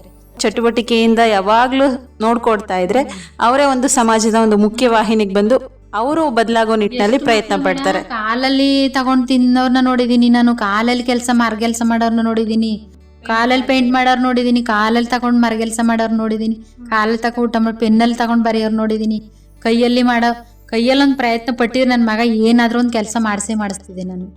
ಅದೇ ನನ್ಗೆ ಇಷ್ಟ ಆಯ್ತಾರದು. ಅವ್ನಿಗೊಂದು ಕೆಲಸ ಮಾಡಿಸ್ಬೇಕು, ಅವ್ನು ಕೂತ್ಕೊಂಡೊಂದು ತೂಕವಿಲ್ದರ ಕೆಲಸಗಳೇ ಅವೆ. ಎಡ್ದಕ್ಕಂದು ಗ್ರಿಪ್ ಆಗಿದ್ರೆ ಅವನಿಗೆ ಲವಂಗ ಚಕ್ಕೆ ಪ್ಯಾಕ್ ಮಾಡ್ತಾರೆ ನೋಡಿ, ಅದನ್ನ ಮೂಟೆಗಟ್ಲೆ ಹಾಕ್ಸ್ಕೊಂಡು ಪ್ಯಾಕ್ ಮಾಡೋ ಅಂತ ಕೆಲಸ ಅವೆ. ಅದನ್ನ ನಾನು ಮಾಡಿಸ್ತಿದ್ದೆ. ಇವಾಗ್ಲೂ ಹೇಳ್ತಾನೆ ನಾನು, ಅಣ್ಣೂರ್ಲ ಅಂಗಡಿ ಇಡು ನೀನು, ನಾನು ಕೂತ್ಕೋತೀನಿ ಅಂಗಡಿ ಮೇಲೆ, ನಂಗೆ ಬೇಜಾರು ಇಲ್ಲಿ. ಅಂದ್ರೆ ಸ್ವ ಉದ್ಯೋಗ ಮಾಡೋ ಒಂದು ಬುದ್ಧಿಶಕ್ತಿನೂ ಕೂಡ ಅವರಲ್ಲಿ ಇದೆ. ಈ ನಿಟ್ಟಿನಲ್ಲಿ ಒಂದು ಮಗು ನೋಡ್ಕೋಬೇಕು ಅಂದ್ರೆ ಮನೆಯವರ ಸಹಕಾರ ತುಂಬಾ ಇಂಪಾರ್ಟೆಂಟ್ ಆಗುತ್ತೆ. ಈ ನಿಟ್ಟಿನಲ್ಲಿ ನಿಮ್ಮ ಮನೆಯವರಾಗಿರ್ಬೋದು, ಫ್ಯಾಮಿಲಿ ಆಗಿರ್ಬೋದು, ಯಾವ ತರ ಸಹಕಾರವನ್ನ ನಿಮಗೆ ಕೊಟ್ರು? ಫ್ಯಾಮಿಲಿಯವರಂತೂ ನಮಗೆ ಸಪೋರ್ಟೇ ಇಲ್ಲ ಯಾರು. ನಾನು ನಮ್ಮ ಮನೆಯವ್ರು ಮಾತ್ರ ಕಷ್ಟಪಟ್ಟಿದ್ದೀವಿ ನಿಜವಾಗ್ಲೂ. ನಮ್ಮ ಮನೆಯವರು ಇವನ್ ಟೆನ್ಷನಿಂದನೇ ಅರ್ಧ ಅವರು ಡ್ರಿಂಕ್ಸು ಇವಾಗ ಸ್ವಲ್ಪ ಕಲ್ತ್ಕೊಬಿಟ್ರು, ಅಷ್ಟು ಬಿಟ್ರೆ ಅವ್ರಿಗೆ ಏನು ಚಿಂತೆ ಅಂದರೆ ಇವಾಗಲೂ ಅವ್ರು ಡ್ರಿಂಕ್ಸ್ ಮಾಡ್ಕೊಂಬಂದಾಗ ಅಳ್ತಾರೆ ಒಂದೊಂದ್ಸಲ. ನಾವಿರೋ ತನಕ ನನ್ನ ಮಗನ ನೋಡ್ಕೋತೀವಿ. ಆಮೇಲೆ ನನ್ನ ಮಗನ ಪರಿಸ್ಥಿತಿ ಏನು, ಇವಾಗ ನನಗೆ ದುಡ್ದಾಗ್ತಿದ್ದ ನನ್ನ ಮಗ ಚೆನ್ನಾಗಿದ್ದೀರ ಇಷ್ಟು ವಯಸ್ಸಿಗೆ, ಇವಾಗ ಅವನಿಗೆ ನಾವೇ ದುಡ್ಡು ದಿವಸ ಹಾಕ್ಬೇಕಲ್ಲ ಇರೋ ತನಕ ಅಂತ ಅವನ್ನ ಟೆನ್ಷನ್ಗೆ ಅವರು ಈಗ ಸ್ವಲ್ಪ ಡ್ರಿಂಕ್ಸ್ ಕಲ್ತ್ಕೊಬಿಟ್ರು ಅಷ್ಟು ಬಿಟ್ರೆ. ಮೊದಲು ಅವರು ತುಂಬ ಚೆನ್ನಾಗಿ ನೋಡ್ಕೊತಿದ್ರು ಮೇಡಮನ್ನ. ಅವನಿಗೋಸ್ಕರ ನಿನ್ನ ಇಟ್ಕೊಂಡಿವ್ನಿ ಅನ್ನೋರು ನನಗೆ. ನಾನೇ ಒಂದೊಂದ್ಸಲ ರೇಗ್ಬಿಟ್ರೆ ಅವನಿಗೋಸ್ಕರ ನೀನಿರೋದು, ಅವನ್ನ ಚೆನ್ನಾಗಿ ನೋಡ್ಕೊಳಗಿಲ್ಲ, ನಿನಗಿಲ್ಲಿ ಜಾಗ ಇಲ್ಲ ಅನ್ನೋರು ಫಸ್ಟು. ಅಷ್ಟು ಕೇರ್ ಮಾಡೋರು. ಅವನಿಗೋಸ್ಕರ ಅವ್ರು 10 ಗಂಟೆ 11 ಗಂಟೆಲಿ ಏರ್ ಕಟ್ಕೊಂಡು ಹೊಲ ಹೋಗ್ತವ್ರೆ. ಗ್ಯಾಸ್ ಇರಲಿಲ್ಲ, ನಾವು ಸಪ್ರೇಟ್ ಆದಾಗ 21 ವರ್ಷ ನಾವು ಸಪ್ರೇಟಾಗಿ ₹1 ದುಡ್ಡು ಉಡ್ಸೋಕ್ಕೂ ನಮ್ಮ ಹತ್ರ ದುಡ್ಡು ಇದಿಲ್ಲ, ಸಾಮರ್ಥ್ಯ ಇಲ್ಲ, ದುಡ್ಡಿನ ವ್ಯವಹಾರನೇ ಗೊತ್ತಿಲ್ಲ ಇವ್ರುಗಳಿಗೆ. ಅಂಥ ಟೈಮಲ್ಲಿ ನಮಗೆ ಸಪ್ರೇಟ್ ಮಾಡಿದಾಗ ದುಡ್ಡು ಇಲ್ಲ ಒಂದು ಕಡೆ, ಇವನು ಹಿಂಗಾದ, ವ್ಯವಸಾಯ ಮಾಡೋಕ್ಕೂ ಕೈ ಬರೋಕ್ಕಿಲ್ಲ, ಇವನು ನೋಡೋದೇ ಆಯ್ತದೆ. ಆಗ ನಾನು ಅಡುಗೆ ಮಾಡಿಕೊಟ್ಟ ಮೇಲೆ ಊಟ ಮಾಡ್ಕೊಂಡು ಹೋಗಿ ಹೊಲ ಹೋಗ್ತವ್ರೆ. ಆಗ ಎಲ್ಲ ಆಡ್ಕೊಂಡವ್ರೆ. ಫ್ಯಾಮಿಲಿ ಸಪೋರ್ಟ್ ಅಂತ ನಮ್ಗೆ ಯಾರೂ ಇಲ್ಲ. ಯಜಮಾನ್ರ ಸಪೋರ್ಟ್ ಇಂದ ಈ ಒಂದು ಹಂತಕ್ಕೆ ಬೌದ್ಧಿಕ ಶಕ್ತಿ ಬೆಳವಣಿಗೆ ಆಗೋಕೆ ಈ ನಿಟ್ಟಿನಲ್ಲಿ ಸತತ ಪ್ರಯತ್ನಗಳ ಫಲನೇ ನಿಮ್ಮ ಮಗ ಅಂತ ಹೇಳಿದ್ರೆ ತಪ್ಪಾಗ್ಲದ್ದು. ಒಟ್ಟಾರೆ ನಮ್ಮ ಕೇಳುಗರಿಗೆ, ವಿಶೇಷ ಮಕ್ಕಳ ತಾಯಿಯಾಗಿ ಇನ್ನೂ ಮಿಕ್ಕದ ವಿಶೇಷ ಚೇತನ ಮಕ್ಕಳ ತಾಯಿಗಳಿಗೆ ನೀವೇನು ಸಂದೇಶವನ್ನ ಹೇಳೋಕೆ ಇಷ್ಟಪಡ್ತೀರ? ಅದೇ ಏನಿಲ್ಲ ಅಂದರೆ ಅವ್ರನ್ನ ಚೆನ್ನಾಗಿ ನೋಡ್ಕೊಳ್ಳಿ. ಶಾಪ ಅಂತ ಭಾವಿಸ್ಬೇಡಿ, ಅದು ದೇವ್ರು ಕೊಟ್ಟರೆ ಶಾಪ. ಪೇರೆಂಟ್ಸು ಅಷ್ಟೇ, ಫ್ಯಾಮಿಲಿಯವರು ಅಷ್ಟೇ, ಅಯ್ಯೋ ಅವಳೇನು ಮಾಡಿದ್ಲೋ ಶಾಪ ದೇವ್ರದು, ಏನು ಕರ್ಮ ಮಾಡಿದ್ಲೋ ಹಿಂದಿನ ಜನ್ಮದಲ್ಲಿ ಮುಂದಿನ ಜನ್ಮದಲ್ಲಿ, ಆ ಥರ ಯಾರು ಅನ್ಬೇಡಿ ದಯವಿಟ್ಟು. ಅವ್ರಿಗೆ ನೋವಾಯ್ತದೆ, ಅವ್ರು ಅನ್ಬೋದು, ಅನ್ನೋರ್ಗೆ ಅದು ಬರಲ್ಲ, ಏನು ಅನ್ಬಿಡ್ತಾರೆ. ಅದು ಮನಸ್ಸಲ್ಲಿ ಎತ್ತಿರೋರಿಗೆ ಅದು ನೋವು ಬರೋದು. ನಾನೇನು ಅಂತ ಕರ್ಮ ಮಾಡಿದೆ, ಅದು ನನಗೆ ಇವತ್ತಿಗೂ ನಾಟ್ಕೊಂಡೈತೆ ಮನಸ್ಸಲ್ಲಿ. ಆ ಥರ ಯಾರು, ಯಾವ ಪೇರೆಂಟ್ಸೇ ಆಗಲಿ, ಯಾವ ಫ್ಯಾಮಿಲಿಯವರಾಗಲಿ ಯಾರು ಅನ್ಬೇಡಿ. ಅದು ಯಾರು ಎಂಥ ಕೋಟಿಗಟ್ಟಲೆ ಮಡಗಿರೋರ ಮಕ್ಕಳು ಆಗವ್ರೆ. ಈ ಥರ ಮಕ್ಳು ಇದ್ದಾರೆ, ಇಂಥ ಸೆಲೆಬ್ರಿಟಿ ಮಕ್ಕಳು ಇದ್ದಾರೆ, ಕೋಟಿಗಟ್ಟಲೆ ಮಡಗಿರೋರ ಮಕ್ಕಳು ಇದ್ದಾರೆ. ಇಂಥವ್ರು ಗಂಡ ಹೆಂಡ್ತಿ ಇಬ್ಬರು ಡ್ಯೂಟಿಗೆ ಹೋಗ್ತಾರೆ, ಮಕ್ಕಳನ್ನ ನೋಡ್ಕೊಳಕ್ಕಾಗಿರೋಕ್ಕಿಲ್ಲ, ಅವ್ರು ತಗೊಂಡೋಗಿ ಬೇರೆ ಕಡೆ ಇಟ್ಟಿರ್ತಾರೆ, ಟೈಮ್ ಕೊಡೋಕ್ಕಾಗಲ್ಲ, ಅವರು ಬೇರೆ ಕಡೆ ಆಶ್ರಮಕ್ಕೆ ಬಿಟ್ಟಿರ್ತಾರೆ ನೋಡ್ಕೊಳಕ್ಕೆ, ಟ್ರಸ್ಟ್ಗಳಿರ್ತಾರೆ, ಅಲ್ಲೆಲ್ಲ ಬಿಟ್ಟು ನೋಡ್ತಾವ್ರೆ. ನಮಗೂ ಗೊತ್ತಿದೆ ಆ ವಿಚಾರ ಎಲ್ಲ. ಅಂಥದ್ರಲ್ಲಿ ನಮ್ಮ ಮನೆಯವರು ಇವನ್ನ ಬುಡಕ್ಕೆ ಬಿಡಲಿಲ್ಲ ಎಲ್ಲೂ. ಇವಾಗ ಅಂತಾರೆ ಎಲ್ರೂ, ಬುಡಿ ಎಲ್ಲರೂ ಹೊರಗಡೆ ಬಿಟ್ಟಿದ್ರೆ ನೀವು ಚೆನ್ನಾಗೋನು, ನೀವು ಬೇರೆ ಕಡೆ ಬಿಟ್ಟಿದ್ರೆ ಅವ್ನು ಚೆನ್ನಾಗೋನು. ಅದಕ್ಕೆ ಯಾರು ಆ ಥರ ಅಂದ್ಕೊಂಡು ಯಾರು ಬಿಡಕ್ಕೆ ಹೋಗಬೇಡಿ. ಪೇರೆಂಟ್ಸ್ಗಳು ಅಷ್ಟೇ, ನೆಂಟರುಗಳು ಅಷ್ಟೇ, ಬಂಧು ಬಳಗದವ್ರಷ್ಟೇ ಯಾರು ಅವ್ರನ್ನ ಟೀಕೆ ಮಾಡಬೇಡಿ. ಅವರು ಅವ್ರಾಗ ಅವ್ರು ಮಾಡ್ಕೊಂಡಿಲ್ಲ, ಎತ್ತಿಲ್ಲ, ಯಾರು ಬೇಕು ಅಂತ ದೇವ್ರು ಕೊಟ್ಟಿರೋ ಪ್ರಸಾದ ಅನ್ಕೊಂಡು ಅವ್ರು ಮಾಡ್ತಾರೆ ಎತ್ತಿರೋರು. ದಯವಿಟ್ಟು ಯಾರು ಆ ಥರ ಅನ್ಬೇಡಿ ಅಂತಲೇ ನಾನು ಹೇಳೋದು. ಅಂದರೆ ವಿಶೇಷ ಚೇತನ ಒಂದು ಸಮಸ್ಯೆ ಒಂದು ದೇವರವರ, ಒಂದು ದೇವರ ಮಗು ಇದ್ದಂತೆ ಆ ಮಕ್ಕಳ ನಗುವಿನಲ್ಲಿ ನಮ್ಮ ಒಂದು ಬೆಳವಣಿಗೆ ಆಗಿರ್ಬೋದು, ಜೀವನ ಆಗಿರ್ಬೋದು, ಈ ನಿಟ್ಟಿನಲ್ಲಿ ಖುಷಿಯಾಗಿ ಜೀವನವನ್ನು ಸಾಗಿಸೋದು ಈ ನಿಟ್ಟಿನಲ್ಲಿ ತುಂಬ ಮುಖ್ಯ ಆಗುತ್ತೆ ಅಂತ ಹೇಳ್ತೀರಿ. ನಾನು ಏನೇ ಕೆಲಸ ಇರಲಿ, ನಾನು ಅರ್ಧ ಗಂಟೆ ಅವನಿಗೆ ಟೈಮ್ ಕೊಟ್ಬಿಡ್ತೀನಿ ಊಟಕ್ಕೆ. ನಿಧಾನಕ್ಕೆ ಅವ್ನು ಹೆಂಗೆ ಬೇಕಂಗೆ ಕಾಳು ತಿನ್ನಿಸಿ, ಅವ್ನು ತರಕಾರಿ ತಿನ್ನಿಸಿ, ಅವ್ನು ಅಗದಿ ತಿನ್ನೋ ಗಂಟ ಕೂತು ಒಂದೇ ಅವಸರಕ್ಕೆ ತಿನ್ಸೋಕ್ಕೂ ಹೋಗಲ್ಲ ನಾನು. ಅವ್ನು ಅಗದು ತಿಂದು ಅನ್ನ ಕಾಳು ಎಲ್ಲ ತಿಂದು ಅವನು ನುಂಗಿ ಊಟ ಮಾಡೋ ಗಂಟನೂ ನಾನು ನಿಧಾನಕ್ಕೆ ಊಟ ಮಾಡಿಸ್ತೀನಿ. ಹೀಗೆ ನಿಮ್ಮ ಮಗನ ಒಂದು ಕಾಳಜಿ ಹೀಗೆ ಮುಂದುವರಿಲಿ, ಅವನ ಬೆಳವಣಿಗೆ ಇನ್ನೂ ಶೀಘ್ರಗತಿಯಲ್ಲಿ ಸಾಗಲಿ ಅಂತ ನಾವು ಕೂಡ ಆಶಿಸ್ತಾ ಇಲ್ಲಿಗೆ ಈ ಕಾರ್ಯಕ್ರಮವನ್ನು ಮುಗಿಸ್ತಾ ಇದ್ದೀವಿ. ಧನ್ಯವಾದಗಳು. Thank you. ನಾಳೆಯ ನಂಬಿಕೆ ಇರಲಿ ನಮ್ಮ ಬಾಳಲ್ಲಿ, ಗೆಲ್ಲುವ ಭರವಸೆಯೊಂದೇ ಬೆಳಕಾಗಲಿ. ಮನವಿ ಓ ಮನವಿ ನೀ ಅಳುಕದಿರು, ಮಳೆಯೋ ಬರಸಿಡಿಲೋ ನೀ ನಡೆಯುತ್ತಿರು. ಕೇಳುಗರೆ, ಕೇಳಿದ್ರಲ್ಲ ಇಷ್ಟೊಂದು ನಮ್ಮ ದಿವ್ಯಾಂಗ ದೀಪ್ತಿ ಕಾರ್ಯಕ್ರಮದಲ್ಲಿ ಸಿಪಿ ಮಗುವಿನ ಬೆಳವಣಿಗೆಯಲ್ಲಿ ಪೋಷಕರ ಪಾತ್ರ ಕುರಿತು ನಮ್ಮ ಜೊತೆ ಇಷ್ಟೊತ್ತು ತಮ್ಮ ಮಗನ ಒಂದು ಬೆಳವಣಿಗೆ ಮತ್ತು ಏನೆಲ್ಲ ಸಮಸ್ಯೆಗಳನ್ನು ಎದುರಿಸಿದ್ರು ಅನ್ನೋದ್ರ ಬಗ್ಗೆ ಇಷ್ಟೊತ್ತು ನಮ್ಮ ಸಂದರ್ಶನದಲ್ಲಿ ಭಾಗಿಯಾಗಿದ್ದವರು HT ಕೋಟೆ ತಾಲೂಕಿನ ಅಣ್ಣೂರು ಗ್ರಾಮದ ಶ್ರೀಮತಿ ಲೀಲಾವತಿರವರು. ಇಲ್ಲಿಗೆ ಈ ಒಂದು ಕಾರ್ಯಕ್ರಮವನ್ನು ಮುಕ್ತಾಯ ಮಾಡೋಣ. ಮುಂದಿನ ಸಂಚಿಕೆಯಲ್ಲಿ ಮತ್ತೊಂದು ದಿವ್ಯಾಂಗ ದೀಪ್ತಿ ಕಾರ್ಯಕ್ರಮದಲ್ಲಿ ಭೇಟಿಯಾಗೋಣ. ಅಲ್ಲಿಯವರೆಗೂ ಕೇಳ್ತಾ ಇರಿ ಜನಧ್ವನಿ. ಇದು ನಿಮ್ಮ ಧ್ವನಿ, ನಿಮ್ಮ ಊರಿನ ಧ್ವನಿ, ಜನಧ್ವನಿ. ನಮಸ್ಕಾರ.